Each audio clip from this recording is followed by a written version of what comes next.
저와 여러분, 말의 전파력이 참 빠른 시대를 살고 있습니다. 인터넷과 통신 수단이 많이 발달된 이 시기이기에 어떤 사람에 대한 소문이나 말이 그 사람보다 먼저 가 있는 경우를 많이 봅니다. 지구 반대편의 소식을 전하는 것도 전송 버튼 하나면 가능한 이 시대입니다. 이렇게 말과 소문이 참 빠른 세상에 살고 있는데요. 이는 옛적에도 마찬가지였습니다. 우리 조상들도 발 없는 말이 천리 간다는 속담을 통해 말의 전파력에 대해서 말하기도 하였습니다. 물론 속도의 차이는 분명 있겠지만 시대를 불문하고 이 말의 전파력은 실로 놀라운데요. 이는 오늘 말씀의 예수님 당시에도 마찬가지였습니다. 복음서들을 보면 예수님에 대한 말들, 예수님에 대한 그 소문들에 대해서 묘사한 말씀들이 있는데요. 예를 들면 예수의 소문이 갈릴리 사방에 퍼지더라. 예수께 대한 소문이 온 유대와 사방에 두루 퍼지더라.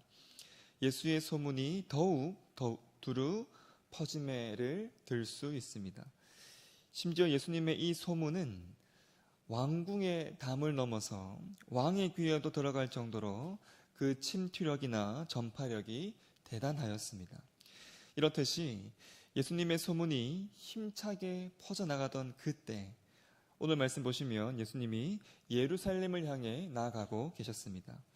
분명 예수님에 대한 그 말과 소문이 예수님보다 먼저 예루살렘에 도착할 텐데요. 그렇다면 예수님 개인을 위해서는 어떤 말이 소문으로 전해지는 것이 좋을까요? 예수님에 대한 말과 소문이 갈릴리를 비롯하여 유대와 사방으로 퍼져나가고 있음을 예수님도 잘 알고 계셨을 터. 그렇다면 예수님은 예루살렘으로 가는 그 길에 무슨 말, 어떤 말을 힘주어 하셔야 하겠습니까? 바로 유대인들이 반기는 말, 좋아하는 말일 겁니다. 특별히 유대인들의 수도 예루살렘으로 가는 길이라면 더욱 그러합니다. 그런데요, 예수님께서 예루살렘으로 향해 가시는 길에 하신 말씀은 놀랍게도 유대인들이 반기지 않을 말, 싫어할 말이었습니다. 먼저 오늘 18절 말씀부터 보시면 예수님은 하나님 나라에 대한 말씀을 하시는데요. 여기서 주목할 점은 예수님께서 이 말씀을 비유로 말씀하셨다는 점입니다. 예수님은 하나님 나라를 겨자씨와 누룩으로 비유하셨는데요. 아주 작은 겨자씨가 새들도 깃들일 만큼 커지는 것처럼, 그리고 누룩으로 빵이 전부 부풀어 오르는 것처럼 하나님 나라가 점점 왕성하여 성장하면서 영향력이 커짐을 이렇게 비유로 말씀하셨습니다. 유대인들에게는 둘도 없이 중요한 하나님 이 나라에 대해서 비유로 말씀하신 것인데요.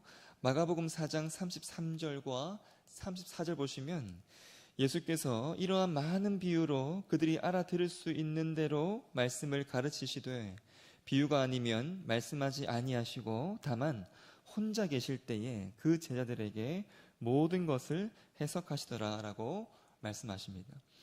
이렇게 비유로 말씀하신 것은 복음에 적합하지 않은 유대인들, 특별히 그 중에서도 바리새인과 서기관들을 염두로 한 것이었는데요. 마태복음 11장 25절 보시면 그때에 예수께서 대답하여 이르시되 천지의 주제이신 아버지여, 이것을 지혜롭고 슬기 있는 자들에게는 숨기시고 어린 아이들에게는 나타내심을 감사하나이다 라고 말씀하십니다. 예수님의 이러한 이 의도는요, 유대인들이 결코 반기지 않을 모습인데요, 유대인들의 그 반감을 사기에 충분한 모습이었습니다. 보통의 경우 예루살렘으로 가는 길이면 이방인들은 몰라도 유대인들은 알아들을 수 있게 말해주면서 유대인들의 마음을 얻으려 할 텐데 놀랍게도 예수님은 오히려 반대로 하신 것이죠. 이것만으로도 유대인들의 미움을 사기에 충분한데요. 예수님은 심지어 유대인들을 직접적으로 꼬집는 말씀을 하시기도 하셨습니다. 유대인들에게 가장 민감한 말씀이 무엇일까요? 바로 하나님 나라에 그들이 들지 않을 것이다 라는 말씀입니다. 오늘 26절에 주 앞에 먹고 마신 자들, 주님과 같은 길거리에 있었던 자들이 바로 이 유대인들인데요. 주인 곁에 있었던 이들이 주인으로부터 외면받고 버림받아 그 나라에 들지 않을 것이라 예수님이 예루살렘으로 가는 길에서 말씀하고 계십니다. 유대인들로서는 불같이 분노할 말씀이었습니다. 이 유대인들은 그들 스스로 선민사상, 즉 하나님 앞에 먼저 된 백성, 하나님께 먼저 선택받은 자들이라 자부하던 자들이었습니다. 하나님 앞에 먼저 된 민족으로서 유대인들이 진정해야 했던 것은 모든 백성과 함께 하나님께로 나아가는 것이었습니다. 이것이 주인 되신 하나님의 뜻임을 선지자들을 통해 분명하게 이들에게 말씀해 주셨습니다. 하지만 이 유대인들은 이 선민사상에 심취되어서 이방인들을 천시하고 심지어 개처럼 여겼는데요. 성전을 지을 때에도 이방인들을 위한 장소를 두시면서 이방인들을 향한 하나님의 그 뜻을 분명하게 알게 해주셨지만 유대인들은 이방인 앞에 되려 거대한 막힌 담이 되고 있었습니다. 이방인들을 향한 이러한 모습은 같은 유대인들을 향하기도 했는데요. 아수르에게 점령당했던 북이스라엘의 수도 사마리아 성의 그 사람들, 이방인들과 섞여버린 이들을 유대인들은 더욱 천시하고 이에 사마리아인들과 유대인들 사이에는 깊은 갈등의 골이 생기고 말았습니다. 이 갈등의 골은 예수님 당시까지 이어질 정도였는데요. 즉 이 유대인들은 이방인들과의 그 사이에서도 동시에 같은 유대인들 사이에서도 갈등의 골이었고 막힌 담이었습니다. 이렇게 하나님께 나아가지 못하도록 막고 있는 이 유대인들을 향해 예수님은 오늘 말씀 보시면 직설을 하시는데요. 이를 요즘 말로 돌직구라고 합니다. 예수님은 유대인들을 향해 그저 주인의 옆에 있는 것이 중요한 것이 결코 아님을, 심지어 주로부터 외면받고 버림받게 될 것이라 날카롭게 돌직구로 꼬집고 계십니다. 27절 보시면 그가 너희에게 말하여 이르되 나는 너희가 어디에서 왔는지 알지 못하노라. 행악하는 모든 자들아 나를 떠나가라 하리라. 심지어 예수님은 유대인들을 향해 하나님 나라에 들지 못할 것을 28절에서 이렇게 말씀하십니다. 너희가 아브라함과 이삭과 야곱과 모든 선지자는 하나님 나라에 있고 오직 너희는 밖에 쫓겨난 것을 볼 때에 거기서 슬피 울며 이를 갈리라. 이는 유대인들에게 가장 민감한 말씀이었습니다. 심지어 예수님은 마지막 마침표까지 30절에서 이렇게 찍으시는데요. 보라, 나중된 자로서 먼저 될 자가 있고 먼저 된 자로서 나중될 자도 있느니라 하시더라. 이 말씀은 하나님 앞에 먼저 되었던 유대인들이 나중되고 철저히 나중되었던 이방인들이 유대인들보다 먼저 될 것이라는 말씀이었습니다. 이렇게 예수님은 예루살렘으로 가는 그 길에 유대인들을 향해서 굉장히 날카롭고 묵직한 돌직구를 날리셨습니다.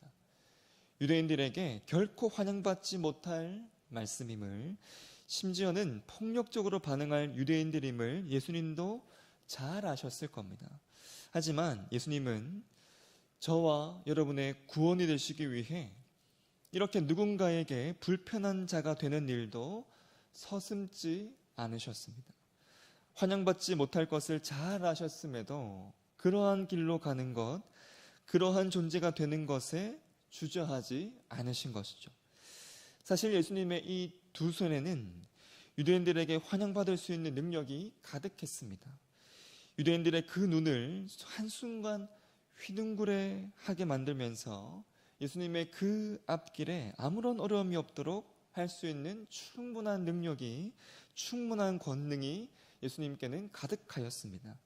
하지만 예루살렘으로 가는 예수님의 그 모습은요, 온통 유대인들에게 불편한 모습이었습니다.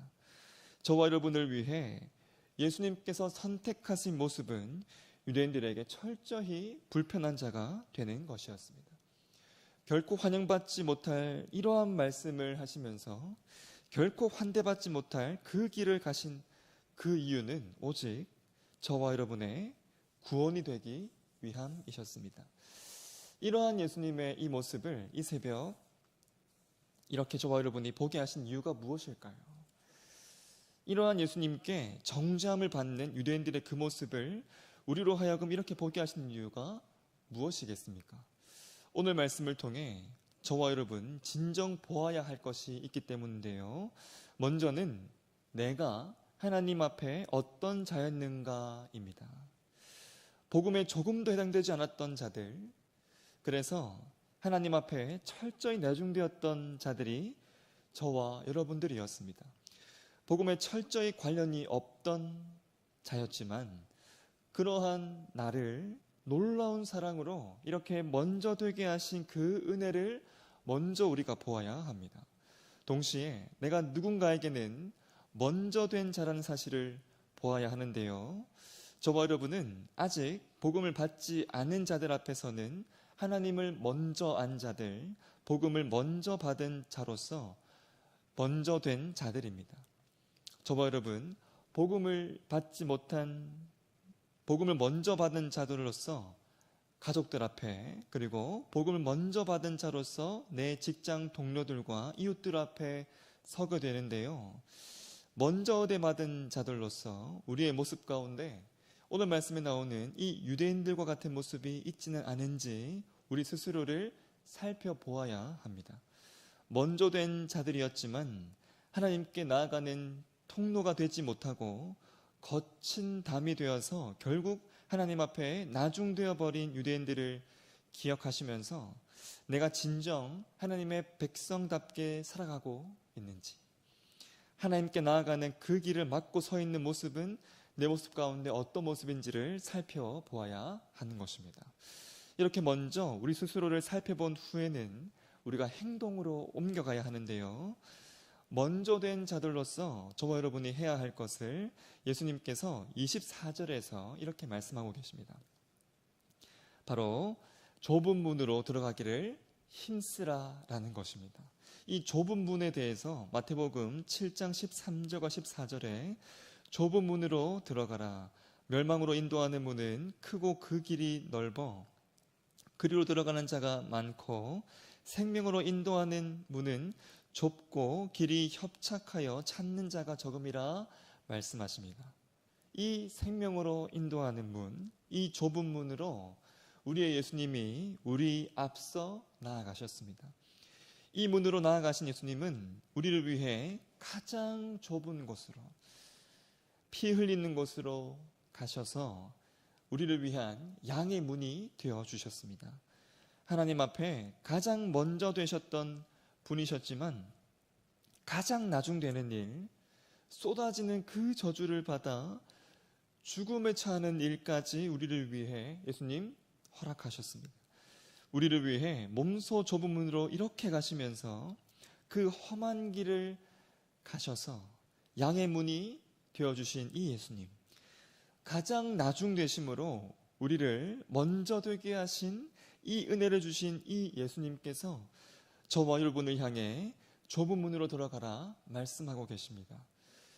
좁은 문이지만 그 문이 구원의 문이요 생명으로 인도하는 문임을, 그 좁은 문이 참 기쁨과 참 즐거움으로 인도하는 문임을 기억하시고 예수님을 위해 누군가에게 불편해지는 그 일마저도 우리 또한 기쁨으로 감당하는 저와 여러분의 삶이 되시기를 간절히 소망합니다.